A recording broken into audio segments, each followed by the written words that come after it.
اعوذ باللہ من الشیطان الرجیم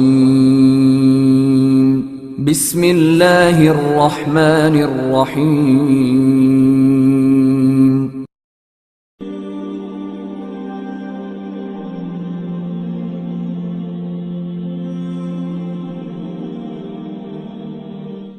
رابعہ بصری رحمت اللہ علیہ کو دنیا سے گئے ہوئے 1200 سال ہو چکے ہیں، لیکن ان کا نام آج بھی زندہ ہے، رابعہ بصری۔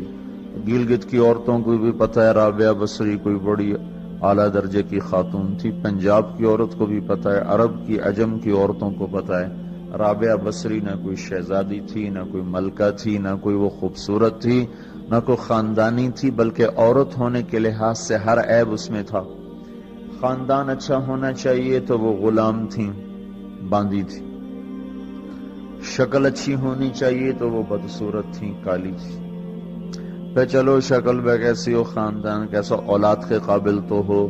رابعہ بصری اولاد کے قابل بھی نہیں تھی، بانج اس کو کہتے ہیں، جو عورت اولاد کے قابل نہ ہو اس کو اردو میں بانج کہتے ہیں، عربی میں عقیم کہتے ہیں، آپ کی زبان میں بھی کچھ کہتے ہوں گے، ہیں؟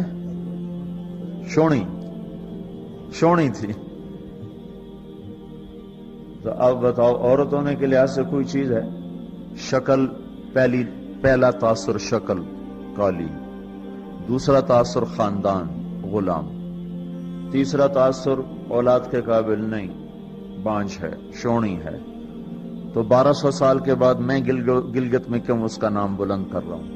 میں نے کسی بادشاہ کی بیوی کا نام تو نہیں لیا، سکندر کی بیوی اور بنو امیہ اور بنو عباس کی ملکہ اور بیگمات، ان کے نام تو نہیں لیے، میں کہہ رہا ہوں رابعہ بصری۔ ان کی عادت یہ تھی، وہ روزانہ عشاء کی نماز کے بعد غسل کر کے کپڑے بدل کے اپنے خاوند سے پوچھتی آپ کو میری ضرورت ہے؟ اگر وہ کہتے کوئی نہیں ہے تو پھر پوچھتی مجھے اجازت ہے؟ وہ کہتے اجازت ہے تو پھر مصلی پہ کھڑی ہو جاتی ہے اور فجر کی نماز تک مصلی پر کھڑی رہتی تھی۔ ان کا خاوند جلدی فوت ہو گیا، جوانی میں ہی بیوہ ہو گئی۔ تو حسن بصری بصرہ کے امام، کیا سارے مسلمانوں کے امام تھے، وہ خود آئے، خود چل کے آئے کہ میں آپ سے شادی کرنا چاہتا ہوں۔ وہ کوئی شادی کا شوق نہیں تھا ان کو، وہ تو اولاد کے قابل نہیں، شکل صرف ان کی نیکی اور ان کا جو اللہ سے تعلق تھا، ان کو یہ لالچ ہوا کہ یہ میری بیوی ہو جائے تو اس کی توفیل شاید میری بخشش ہو جائے۔ تو ان کے پاس آئے، کہنے لگے رابعہ میں آپ سے شادی کرنا چاہتا ہوں، خود پیغام لے کر آئے۔ تو انہوں نے فرمایا میری 4 باتوں کا جواب دے دو تو میں شادی کر لیتا ہوں۔ کہنے لگے کیا؟ کہ یہ بتاؤ میں جنتی ہوں کہ دوزخی ہوں؟ کہنے لگے یہ تو میں کچھ نہیں کہہ سکتا۔ اچھا یہ بتاؤ جب اللہ تعالیٰ قیامت میں اعمال نامے اڑائے گا، کسی کے سیدھے ہاتھ میں آئے گا، کسی کو الٹے ہاتھ میں آئے گا، میرے سیدھے ہاتھ میں آئے گا کہ الٹے ہاتھ میں آئے گا؟ کہنے لگے یہ بھی کچھ نہیں بتا سکتا۔ کہنے لگے اچھا یہ بتاؤ جب اللہ نیکیوں کو تولے گا، کسی کی نیکیاں بڑھ جائیں گی، کسی کے گناہ بڑھ جائیں گے، میرے گناہ زیادہ ہوں گے نیکیاں زیادہ ہوں گی؟ کہ یہ بھی نہیں بتا سکتا۔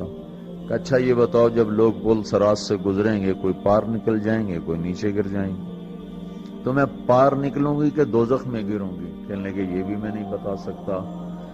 تو پھر فرمایا اچھا جاؤ مجھے تیاری کرنے دو، مجھے ان 4 باتوں کی تیاری کرنی ہے، میرے پاس شادی کے لیے وقت کوئی نہیں ہے۔ ایک دن اٹھی، سالن پکانے کے لیے سالن ہانڈی، دیکھا تو پیاز کوئی نہیں، اب پیاز کاٹ کے ہانڈی میں ڈالا جاتا ہے۔ اب پریشان بیٹھی ہیں، نہ کوئی بیٹا، نہ بیٹی، نہ خامد، نہ بھائی، نہ کوئی خادمہ۔ تب سوچ میں پڑی پیاز کہاں سے لوں؟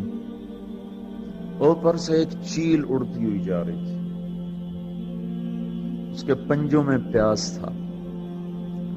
جب وہ اوپر آئی ہے تو اس کے پنجے چھوٹے اور پیاز سیدھا رابعہ بصری کی گود میں آ کے گرا۔ جو ہم سے دوستی لگاتے ہیں ہم پرندوں کو ان کا خدمت گزار بنا دیتے ہیں، ہاں جو اللہ سے دوستی لگا لیتے ہیں اللہ دنیا ان کے لیے مسخر کر دیتا، اللہ دنیا ان کے پاؤں میں ڈال دیتا۔ تو جب ان کا انتقال ہوا رات کو ان کا انتقال۔ تو اپنی خادمہ سے کہا بس 2-4 آدمی بلا کے مجھے جلدی سے دفن کر دو، کسی کو نہ بتاؤ، صبح لوگوں کو بتا دینا،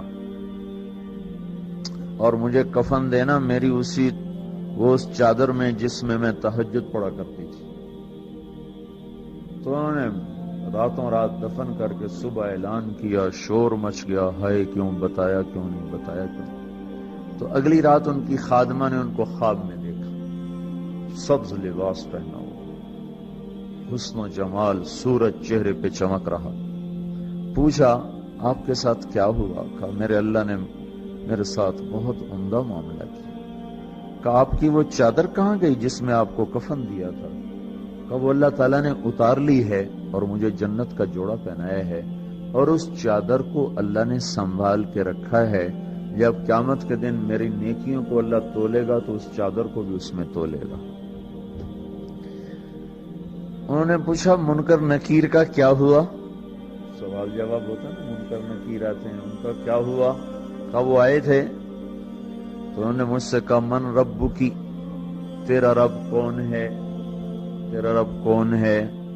تو میں نے منکر نکیر سے کہا جس اللہ کو 40 سال نہیں بھلایا اس کو 4 ہاتھ زمین کے نیچے آ کر میں بھول جاؤں گی۔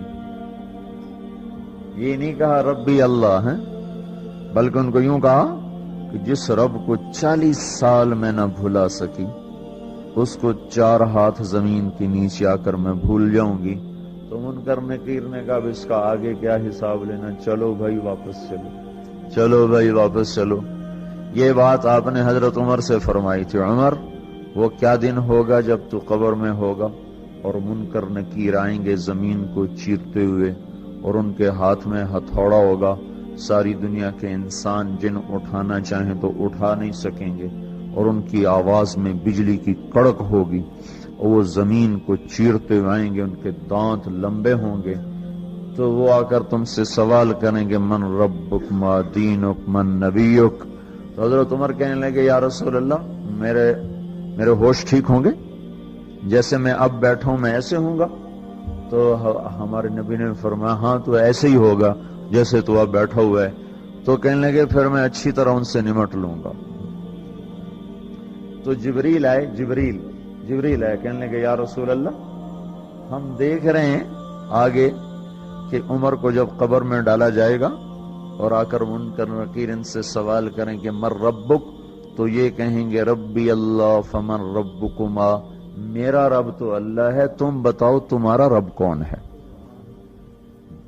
میرا دین تو اسلام ہے، تم بتاؤ تمہارا دین کیا ہے؟